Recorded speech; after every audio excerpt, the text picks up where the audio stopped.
E aí, gente bonita, tudo bom com vocês? Bora comigo para mais um vídeo. Olha só, na semana anterior, vocês tiveram a oportunidade no nosso clube de leitura de ler um livro muito famoso na literatura mundial, que é o livro A Fantástica Fábrica de Chocolate. E esse livro nos permite aí pensar numa série de assuntos, numa série de temas muito interessantes e que podem aí se conectar com os nossos conteúdos do 8º ano. E por essa razão, a gente trouxe aí uma discussão bem interessante, conectando o livro A Fantástica Fábrica de Chocolate, a leitura que vocês fizeram nos últimos dias, com um conteúdo, um tema muito importante para você, aluno e aluna do 8º ano. O tema é Revolução Industrial. Portanto, meus queridos e queridas, pegue aí o seu livro didático, pegue seu caderno com a sua atividade, bora comigo e vamos conversar, vamos papear. Bora então entender a importância desse tema para você, aluno e aluna do 8º ano. Se você foi meu estudante no ano passado, no 7º ano, você se lembra que nós estudamos durante boa parte do nosso ano letivo um período que nós costumamos chamar de Idade Moderna.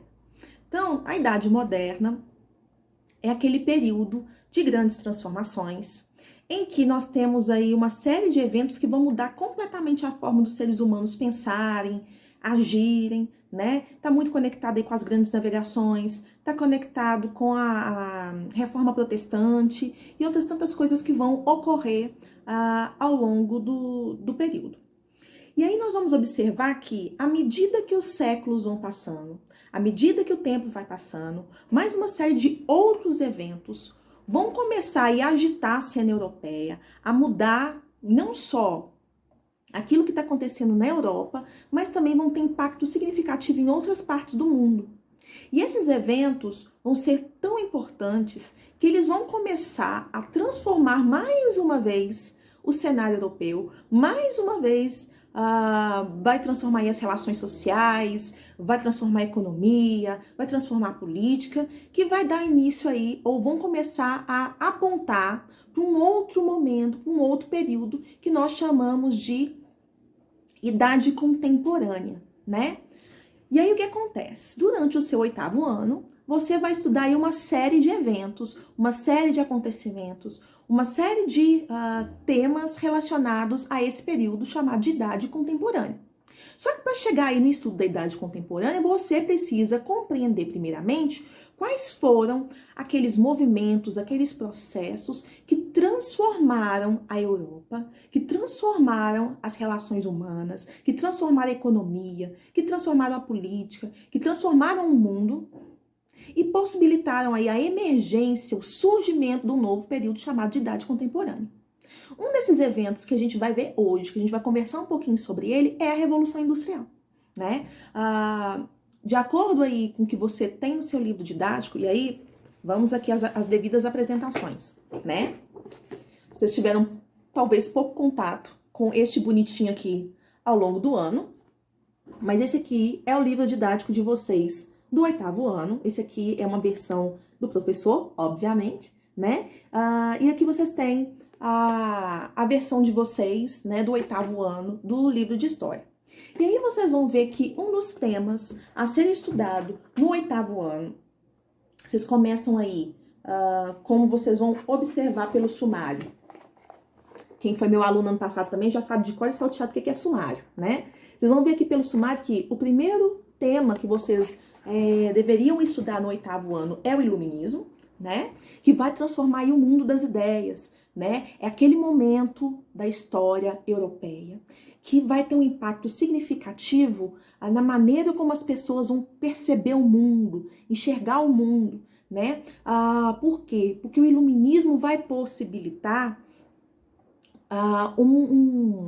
uma quebra significativa do vínculo entre religião e Estado, entre política e religião, né? Se isso andava assim, ó, grudadinho, desde lá da Idade Média, como a gente vem falando desde o 7º ano, quando chega no iluminismo, nesse momento aqui do século XVIII, vocês vão perceber que há uma mudança radical, eu diria, ou se não tão radical, pelo menos assim, considerável na maneira como as pessoas vão ver o mundo, enxergar o mundo, com um olhar agora cada vez mais baseado na ciência, né? A ciência que vai ganhar um espaço que até então ela não tinha, né? Então você vê aí uma série de filósofos, você vê aí livros sendo publicados, você vê pessoas questionando os conhecimentos da igreja, questionando uma série de coisas que até então eram muito certas, dadas como naturais, como certas para várias pessoas, né? Então isso é um pouco do que foi o iluminismo no plano das ideias, ou seja, na maneira como as pessoas vão perceber o mundo, enxergar o mundo e compreender, tentar compreendê-lo de uma maneira racional, né? Bom, enquanto o iluminismo é esse movimento que vai impactar a maneira como as pessoas vão ver o mundo e pensar o mundo, a gente tem um segundo movimento importantíssimo que vai atingir em cheio aquilo que a gente chama de economia, né? Vocês vão, a partir desse momento aqui, com a nossa conversa, entender um pouco mais sobre a Revolução Industrial. E aí um terceiro movimento que vai aí, ó, dar uma paulada para mudar de vez todas as estruturas existentes até aquele momento e vai aí impactar e criar uma ruptura que vai inclusive marcar um novo período que vai ser chamado de Idade Contemporânea, é a Revolução Francesa, né? Que vai ter que vai propiciar, que vai possibilitar uma mudança significativa na política. Então vocês têm aí três grandes movimentos, três grandes processos que vão transformar aspectos importantes da vida das pessoas entre os séculos 17 e 18, tá? Então nós temos aí, primeiramente, o Iluminismo, como eu disse agora mesmo. Nós temos a Revolução Francesa, que vocês vão ver ao longo do 8º ano, e para o que a gente quer conversar agora, a Revolução Industrial, que vai impactar significativamente naquilo que nós chamamos de economia. Por quê? Porque a Revolução Industrial vai modificar aí a maneira como as pessoas vão produzir, né, vão comercializar produtos, a maneira como as pessoas vão se relacionar no ambiente de trabalho. Tudo isso aí vai ser transformado por esse movimento, que se inicia aí, então, por volta de 1760, na Inglaterra. Então, meus amores, por isso que nós pedimos a vocês que fizessem essa atividade, que é uma atividade totalmente voltada para a Revolução Industrial, para que vocês possam aí ter algumas noções a respeito desse movimento, desse processo que começa no século XVIII na Inglaterra, mas que não fica restrito à Inglaterra e que vai se expandir por várias partes do mundo. Então, a gente pediu aí a vocês que lessem o capítulo 3, para que a gente pudesse, a partir disso, começar a discutir e a entender a Revolução Industrial, ok? Então, por gentileza, pegue aí sua atividade, capítulo 3 do livro, e bora corrigir essa atividade. Pegando aí então a sua atividade, né, que foi disponibilizada lá no Google Sala de Aula, você vê aí que nós a dividimos em 3 partes, em 3 tópicos: para começar, para aprofundar e cruzando fontes. Se você foi meu aluno, minha aluna no ano passado, você sabe que essa professora que vos fala, a professora Fabiana, adora trabalhar com fontes, ou seja, trabalhar com documentos, trabalhar com imagens que são do período que a gente estuda. Por que isso? Para a gente poder compreender um pouco o olhar que as pessoas tinham sobre aquele momento em que elas viviam, né? E entender um pouco as maneiras de pensar, de se posicionar, né? Que são tipicamente daquele período. Então, nós vamos aí entender esses 3 momentos da atividade, vamos passar questão por questão e vamos aí tentar compreender da melhor maneira possível, não só essa atividade, mas tentar aprofundar aqui em alguns aspectos também relacionados à Revolução Industrial, ok? Então, olha só, nesse primeiro tópico, para começar, nós temos aí 5 perguntas, todas elas relacionadas ao capítulo 3 do livro, em que aqui, na verdade, a ideia é que você lesse o capítulo 3, né, tivesse uma ideia geral do capítulo e a partir dessa leitura preliminar, ou seja, dessa leitura primeira, você fosse capaz de responder perguntas básicas. Essas perguntas, então, são muito básicas, ou seja, são perguntas mais simples, mas para que você tenha uma ideia do que foi, onde ocorreu, por que ocorreu. Ou seja, são aquelas questões que procuram responder as seguintes perguntas: por quê, onde, como, quando, né? Então, esse primeiro tópico, para começar, vai justamente nessa direção. Primeira pergunta que nós colocamos aí para vocês é a seguinte: como era o trabalho e as formas de produção nas cidades europeias antes da Revolução Industrial? Meu querido, minha querida, presta atenção, volta aqui comigo, vamos lembrar de algumas coisas. Quando você estudou lá no 7º ano a respeito da Idade Média e da Idade Moderna, você vai se lembrar, ou você talvez se lembre, né, que as pessoas naquele período ainda não trabalhavam em fábricas. As pessoas naquele período não produziam em larga escala, ou seja, produziam muita mercadoria para mandar para várias partes do mundo. Não, vocês sabem que, como a gente já disse em outros momentos, vocês já viram isso em outros momentos, a maneira como as pessoas consumiam produtos e a maneira como as pessoas produziam os produtos eram muito mais limitadas, né? Então, o que isso quer dizer? Que antes da Revolução Industrial, né? Então, no período anterior ao século XVIII, né? Como que se dava a produção de mercadorias, de produtos de um modo geral na Europa? Se utilizava aí duas formas de produção. Uma é o artesanato, que faz parte aí da história da humanidade há milhares de anos, né? A gente tem desde lá das sociedades antigas, como os mesopotâmicos, os egípcios, as sociedades africanas do norte da África subsaariana, os gregos, os romanos, todos eles se utilizavam aí do artesanato. O que é o artesanato? São quando as tarefas ou quando a produção de um produto, ela se dá por uma única pessoa. Então, por exemplo, eu, professora Fabiana, sou uma artesã, e aí eu resolvi eu mesma produzir este colar. Eu, portanto, vou produzi-lo sozinha, né? Quanto uma artesã, eu não dependo de outra pessoa. Eu separo os materiais que eu vou utilizar, eu vou forjar as formas deste colar até que ele seja totalmente produzido. Isso significa o quê? Que eu conheço todo o processo produtivo, ou seja, eu domino todas as partes de fazer esse colar. Então, se por um acaso acontecer algum acidente e eu estragar este colar, como eu sei de todo o processo produtivo, eu mesma consigo resolver o problema, correto?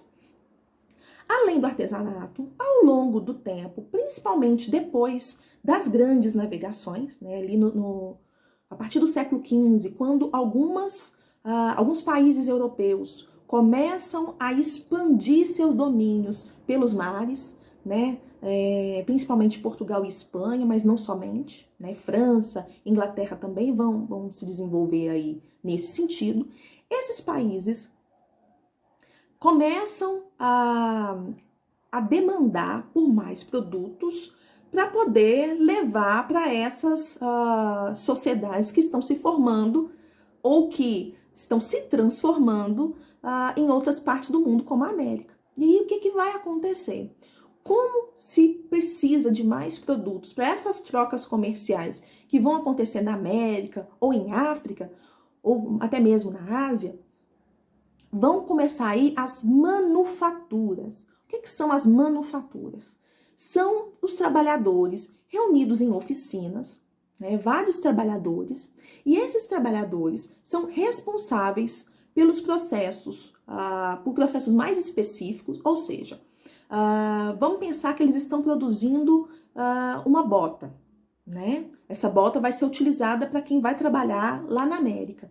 Isso significa que um deles é responsável por fazer o solado, o outro é responsável por costurar as partes da bota ao solado. Então, você tem duas pessoas envolvidas no processo produtivo. Mas, ainda assim, essas pessoas têm um domínio maior com relação ao que ocorre ali naquele espaço, nas oficinas. E essas pessoas trabalham para grandes empresários marítimos, ou seja, para grandes comerciantes, que vão aí pagar uma remuneração a essas pessoas que estão produzindo e vão oferecer as matérias-primas para que essas pessoas façam aí com o seu trabalho o produto que eles precisam. Então, recapitulando, falei muito, né, como de costume, mas recapitulando isso que eu disse. Quais são, então, as formas de produção e como que era o trabalho antes da Revolução Industrial? Basicamente, você tem aí duas formas de produção, o artesanato e a manufatura. Como que eles funcionam? Da maneira como eu acabei de explicar para vocês. Espero que tenha ficado claro, né? Daí a segunda questão passa para uma outra questão muito importante relacionada à Revolução Industrial. A pergunta era: quais fatores podem explicar o pioneirismo da Inglaterra na Revolução Industrial? Se você leu o capítulo, você observou que a Inglaterra foi a pioneira na Revolução Industrial, ou seja, foi o primeiro país da Europa que conseguiu mecanizar o seu processo produtivo, ou seja, não se dependia mais agora tanto de mão de obra física, ou seja, de pessoas trabalhando, mas com as máquinas esse processo se tornava cada vez mais rápido, dependendo de menos pessoas e produzindo mais produtos que podiam ser vendidos para várias partes, gerando cada vez mais lucros, né? E aí o que acontece? Por que a Inglaterra é a pioneira? Por isso que eu pedi que você pegasse seu livro didático. Se você vai, meu livro é diferente, como eu disse para vocês, na página 33, aqui, página 33, você vai observar aí que foram listados vários motivos que poderiam explicar o pioneirismo da Inglaterra, ou seja, por que a Inglaterra foi a primeira a desenvolver todo esse processo que nós chamamos de Revolução Industrial. Um dos primeiros motivos listados é o seguinte: os capitais acumulados por meio da pirataria na costa da Ásia, da África e da América, e também os capitais do comércio, incluindo aí o tráfico de escravos com as colônias e outros países. Vamos resumir isso aí, tentar entender isso aí, que parece estar muito complicado, mas é muito mais simples do que parece. O que acontece? A Inglaterra, durante as grandes navegações a partir do século XV, ela vai estabelecer colônias em alguns lugares, inclusive o que hoje é os Estados Unidos. Então os Estados Unidos, anteriormente, foi uma colônia da Inglaterra. E aí o que acontece? Essas colônias, os Estados Unidos não era a única, mas estou dando aqui como exemplo. Essas colônias vão possibilitar à Inglaterra, enquanto país, muito dinheiro em caixa, né? A mesma coisa que aconteceu com Portugal e Espanha. As colônias produziam produtos que não tinham em outras partes da Europa, né? Os ditos produtos tropicais, ou ouro, e outros metais preciosos que também não eram encontrados facilmente na Europa, e, portanto, isso fez com que a Inglaterra se enriquecesse. Além disso, os ingleses também participaram do tráfico de escravos, foram comerciantes que participaram do tráfico de escravos e lucraram muito com isso. Logo, a Inglaterra tinha muito dinheiro em caixa para investir. E aí, quando eu estou falando Inglaterra, estou falando dos comerciantes ingleses, né? Os comerciantes ingleses poderiam investir, portanto, em máquinas, né, que estavam sendo inventadas a partir de então, tá? Esse é o primeiro ponto. Segundo ponto, a mão de obra farta e barata. O que acontece? A partir do final do século XVII, início do século XVIII, muitas pessoas vão começar a ser obrigadas a se mudar do campo para as cidades. Por quê? Porque elas vão perder seus territórios, perder seus lotes em prol aí de grandes proprietários de terras. E aí, com isso, essas pessoas vão começar a se mudar para as cidades. Vão fazer um movimento contrário do que aconteceu na Idade Média, né? Se na Idade Média as pessoas saíam das cidades e iam para o campo, agora, na Idade Moderna, a gente está vendo um deslocamento do campo para as cidades. E aí o que acontece? Essas pessoas que vão para as cidades, elas estão sem nada. Elas não têm moradia decente, elas não têm o que comer, então elas vão vender sua força de trabalho por preços muito baixos, porque elas precisam desesperadamente sobreviver, né? Então essa mão de obra farta, ou seja, muita gente disponível para trabalhar e a preços muito baixos, facilitou também o crescimento e o desenvolvimento da Revolução Industrial na Inglaterra. O terceiro ponto é a existência de ricas minas de carvão e de ferro. Ora, minha gente, para conseguir produzir é preciso combustíveis. Quais eram os combustíveis conhecidos naquele momento? Ferro e carvão. Ora, as máquinas eram a carvão e muitas delas eram fabricadas a partir do ferro. Então, por isso, a Inglaterra também conseguiu ir mais rapidamente do que outros países nesse processo da Revolução Industrial. E por último, penúltimo. O penúltimo ponto é a força do puritanismo. Nós não vamos entrar muito nisso aqui, não, mas basicamente, o que vai acontecer na Inglaterra? Não sei se vocês se lembram, mas com a reforma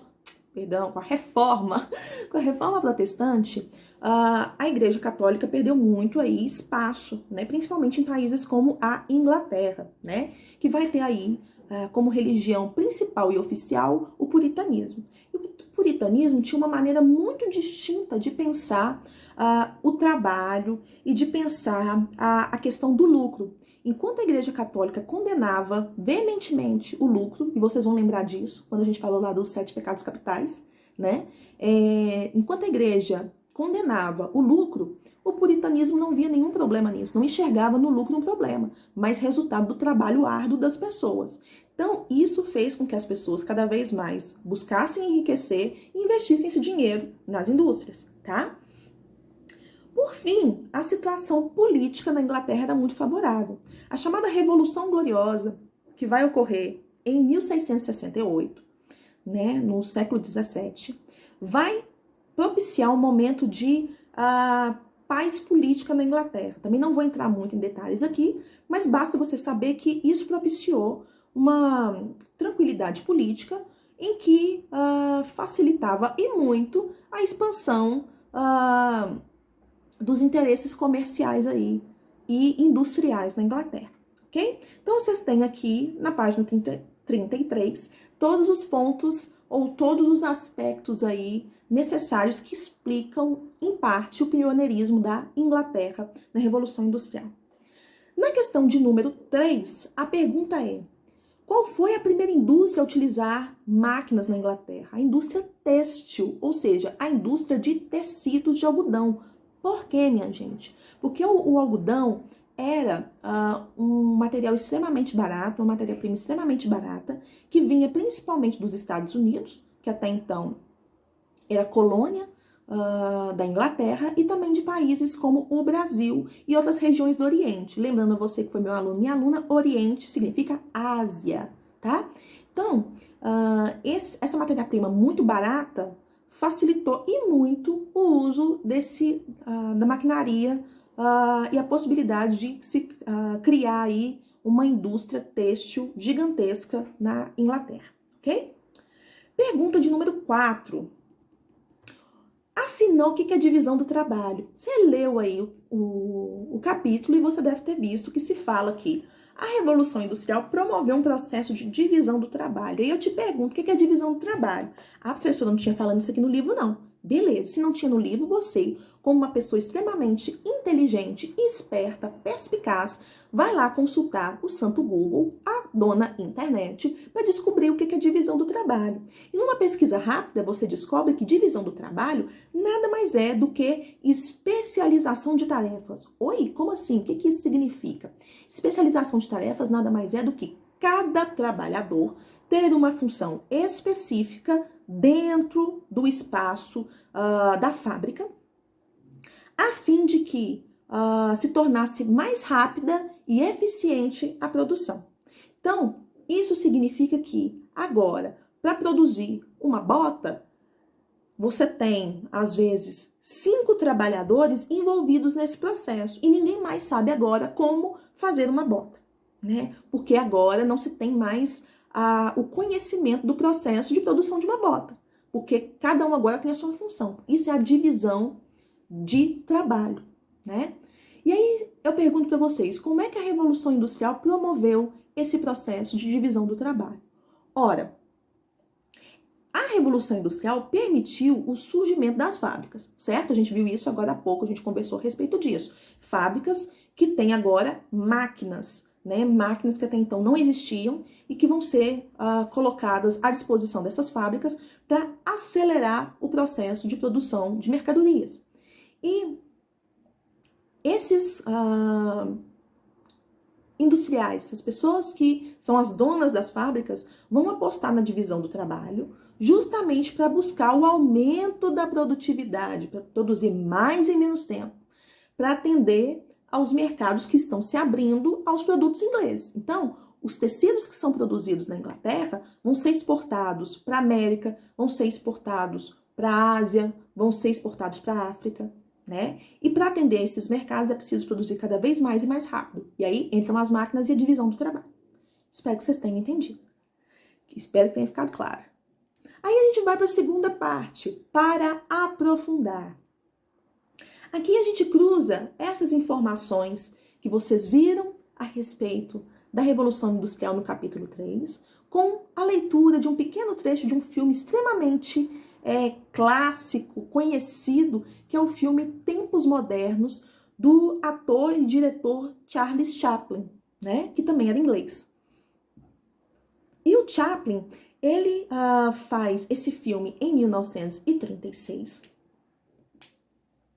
E essa cena que eu disponibilizei para vocês mostra um funcionário de uma grande fábrica parafusando um número cada vez maior de peças de uma maquinaria. Então, a partir disso, eu queria que vocês respondessem algumas questões pensando no trecho do filme e pensando também no que vocês viram a respeito da Revolução Industrial. Então, olha só. De que forma o filme vai explorar a divisão do trabalho dentro da fábrica? Então aqui, aquilo que era só uma teoria, ou seja, você leu lá na internet, descobriu que era a divisão do trabalho, no filme você vê isso de uma maneira muito clara. O que é a divisão do trabalho ali? Como é que eu percebo? Quando eu vejo, por exemplo, na cena, 3 trabalhadores na esteira, o Charles Chaplin e mais 2 trabalhadores, cada um cuidando de uma etapa da produção. Então ele está lá parafusando, enquanto há outros 2 que estão rosqueando. Né? O que a gente percebe ali? A divisão do trabalho. Ele não faz tudo. Aquilo vai sendo passado rapidamente para 3 pessoas fazerem o processo. Ficou claro? Na questão de letra B, é possível perceber na cena as novas camadas sociais que surgiram com a Revolução Industrial. Que camadas são essas? A chamada burguesia industrial e o chamado operariado. Quais personagens representam esses grupos no filme? Então, olha só. A burguesia industrial são aqueles indivíduos que vão começar cada vez mais a enriquecer com a indústria, com as fábricas que agora têm máquinas, né? Então, são os burgueses, ou seja, aqueles que têm o dinheiro, que são responsáveis pelo comércio, mas que agora também têm em suas mãos as fábricas, são eles os responsáveis pela fábrica, por isso que a gente chama de burguesia industrial, tá? E o operariado. Então vamos lá para o filme e vamos tentar entender. No filme, a burguesia ela é representada por quem? Pelo patrão, aquele que está lá sentadão, de boa, só vendo a galera trabalhar, que vai lá de vez em quando dar uma ordem para que aumente a rapidez do processo de produção, né? Então é o cara que aumenta a velocidade, que manda aumentar a velocidade, que dá as ordens, né? Quem é o operariado? São os trabalhadores. São aqueles muitos trabalhadores que estão dentro da fábrica. Então ali você vê de maneira muito clara quais são esses 2 grupos que vão surgir a partir da Revolução Industrial. Beleza? Letra C, para fechar aqui essa parte. Alguns especialistas vão dizer que o filme Tempos Modernos nada mais é do que uma crítica ao processo da Revolução Industrial e os desdobramentos vindos da Revolução Industrial como o desenvolvimento do capitalismo, né? Eu queria que vocês explicassem essa afirmação. Professor, isso foi difícil, isso foi complicado. Acompanhe aqui comigo que você vai ver que não é tão complicado assim, né? O filme vai criticar, ou esse trecho que vocês viram, vai criticar a todo momento a forma como os trabalhadores são tratados nas grandes fábricas. O Charles Chaplin tá ali, só rosqueando. Chega um momento que ele tá, né, tão acostumado com aquilo que, embora ele não esteja ali rosqueando, ele sai rosqueando o tempo inteiro, né? Então é uma crítica ao tratamento que eles recebem na fábrica, submetidos aí a uma jornada de trabalho que é extremamente desgastante, extenuante, e as péssimas condições de trabalho que eles têm, né? Como vocês vão ver num trechinho do filme, ele não tem tempo nem mesmo para usar o banheiro, para descansar, né? Tá lá no banheiro, na hora que ele vai fumar o cigarro dele, ele já precisa voltar porque o patrão tá vigiando, né? Além disso, o filme também vai criticar esses empregadores, esses patrões, né? Que, por quererem enriquecer cada vez mais, eles exploram também cada vez mais os seus trabalhadores, né? E esse processo só é possível a partir da Revolução Industrial. São processos encadeados, né? Então, é essa crítica que a gente percebe nesse trechinho do filme, beleza? Vamos aqui para a última parte, para a gente poder finalizar a nossa correção e nosso diálogo sobre a atividade. Aí aquele momento lindo que a professora ama, que é o momento de cruzar fontes, é o momento que você vai aí ler fontes de época, fontes contemporâneas da Revolução Industrial, ou seja, fontes do século XVIII, em que você vê aí a maneira como as pessoas percebiam todo aquele processo, né? A primeira fonte, vocês têm aí 2 trechos de relatos de pessoas que trabalhavam nas fábricas durante aquele período, né? E uma outra fonte é uma ilustração de um artista francês chamado Gustave Doré, que que ilustrou o que nós temos aí como título Over London by Rail. É uma ilustração de 1872, que o título aí seria mais ou menos isso no português. Londres sob os viadutos ferroviários ou Londres sob os trilhos, né? Então, vocês tinham aí essas 2 fontes e nós vamos falar a respeito delas, tá bom? Então, olha só. A partir da leitura que você fez das fontes, o que a gente pode, então, entender? A pergunta de número 6. Quem são os trabalhadores de que falam os relatos da fonte de número 1? Então, olha só. Na fonte número 1, você tem 2 relatos. Relatos de trabalhadores que vão falar sobre as condições de trabalho nas fábricas inglesas. Então, quem são esses trabalhadores? Pela leitura, a gente consegue deduzir que são homens e mulheres, mas também, que é aí que é o interessante, crianças. As crianças trabalhavam, sim, nas fábricas inglesas. Trabalhavam igual aos adultos, né? Numa jornada de trabalho que era extremamente desgastante, né? Então, isso é a resposta para a questão de número 6, né? Na questão de número 7, qual é a questão? Qual é a pergunta, né? Qual era, em média, a jornada de trabalho em uma fábrica da Inglaterra no período tratado nos textos? Os textos vão dizer que a jornada de trabalho era todos os dias da semana, inclusive os domingos, por volta de 13 a 15 horas de trabalho. Então, meus amores, se hoje os seus responsáveis podem e têm o direito de trabalhar 8 horas por dia, é porque houve movimento de trabalhadores que lutaram bravamente para que a jornada de trabalho fosse reduzida. Porque lá no século XVIII, a galera trabalhava até 15 horas por dia nas fábricas, né? Inclusive crianças. E se hoje o trabalho infantil é considerado crime, é porque teve uma galera também que lutou para que as crianças não fossem obrigadas a trabalhar como gente grande, tá? Depois, nós temos aí a pergunta, quais são as condições de trabalho dessas pessoas? O texto é muito claro nesse sentido, principalmente o primeiro texto, que vai dizer, por exemplo, que não tinha tempo disponível para o café da manhã, que as pessoas não podiam sentar para jantar ou para fazer qualquer outra refeição, que essas pessoas começavam a trabalhar 5 horas da manhã e ficavam até 8, 9 horas sem comer nada.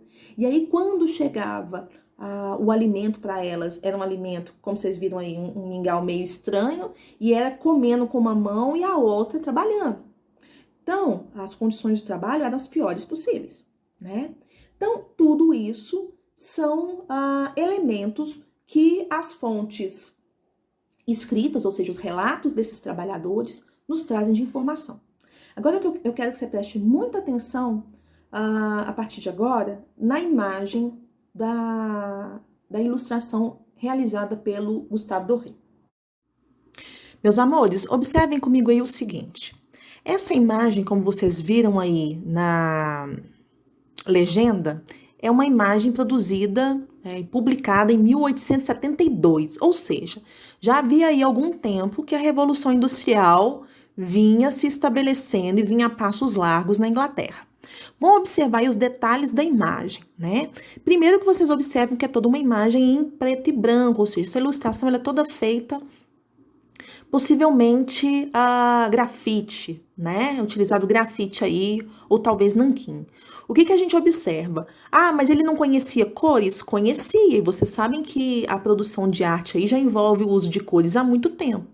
A questão é que ele prioriza essas tonalidades, né? Preto e branco. E isso dá um peso significativo nessa imagem. Observe que o fato dela ser preto e branco e predominar aí principalmente o preto, fazendo esse jogo aí de luz e sombra, mostra aí o quanto que é um lugar um tanto quanto sombrio, né, abafado, essa imagem aí que ele está mostrando. Então, vocês conseguem observar o fundo da imagem, né, um trem passando, soltando fumaça, e uma série de casas, todas elas pareadas, né, uma do ladinho da outra, muito próximas, e uma espécie de pequeno quintal na frente de todas elas. Chamar isso aí de quintal também é até sacanagem, né? Que é um espaço muito reduzido na frente das casas. Um espaço que é utilizado aí pelas pessoas de várias formas, como vocês podem aí observar na imagem.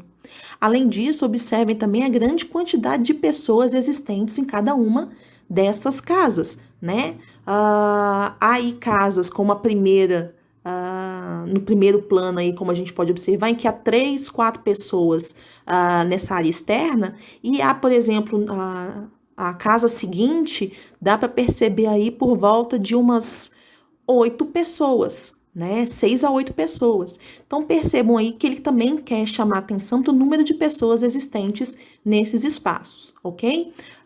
Então perceba que o jogo de luz e sombra aí ele é fundamental para a construção da imagem e para passar aqui essa sensação de ambiente abafado, sem luz, meio sombrio, certo? Pensando nisso tudo, vendo aí com muito cuidado essa ilustração, vamos aí responder as duas últimas questões, né? A questão 9 pergunta o seguinte: o que é possível dizer sobre as condições de moradia dos trabalhadores a partir da fonte? Ora, você observou, juntamente comigo, que as condições de moradia eram extremamente precárias. O que a gente consegue observar? Um grande número de pessoas por casa, que eram habitações coladas umas nas outras, que essas habitações estavam construídas muito próximos da linha de trem, então não eram habitações adequadas, né? Na questão de número 10, qual é a pergunta? Que formas de exploração dos trabalhadores você identifica em ambas as fontes? Então agora é cruzar de fato as fontes. O que eu vejo então? O que é possível perceber de exploração desses trabalhadores? Excesso de trabalho, trabalho infantil, baixos salários. Como é que eu posso saber, professora, que eles recebiam pouco? Pelas condições de moradia que eles tinham, né? A falta de alimentação ou a pouca alimentação, o que levava aí a doenças, levava muitas vezes à morte, né? Então, essas fontes nos permitem ter um outro olhar a respeito da Revolução Industrial. Enquanto as primeiras questões e o próprio texto do livro didático vão te mostrar quais foram as transformações econômicas, né? E o que a Revolução Industrial permitiu aos industriais, né? A chamada burguesia industrial, a gente percebe por essas fontes o lado mais negativo, digamos assim, ou aquilo que é mais pesado relacionado à Revolução Industrial, que é justamente essa dimensão aí da exploração do trabalho, né? Uma mão de obra que é barata, né? As pessoas que vão trabalhar por poucos centavos, ou, né, vão trabalhar por muito pouco para poder tentar sustentar suas famílias, né? Então, as péssimas condições de trabalho existentes naquele momento, tá? Eu espero que com esse vídeo você possa ter compreendido minimamente a respeito da Revolução Industrial, né? Tenha compreendido a sua atividade, tenha percebido onde a gente queria chegar com tudo isso. Espero que não tenha ficado dúvida, mas se por um acaso tiver ficado alguma dúvida, não se faça de rogado, né? Não tenha vergonha, não tenha medo. Deixe comentários ou aqui no YouTube ou lá no nosso Google Sala de Aula. Nós teremos o maior prazer em respondê-los, tá? E é isso, minha gente. Continuem os seus estudos, continuem participando aí das atividades, vejam os vídeos e a gente se encontra numa próxima. Beijo, tchau pra vocês!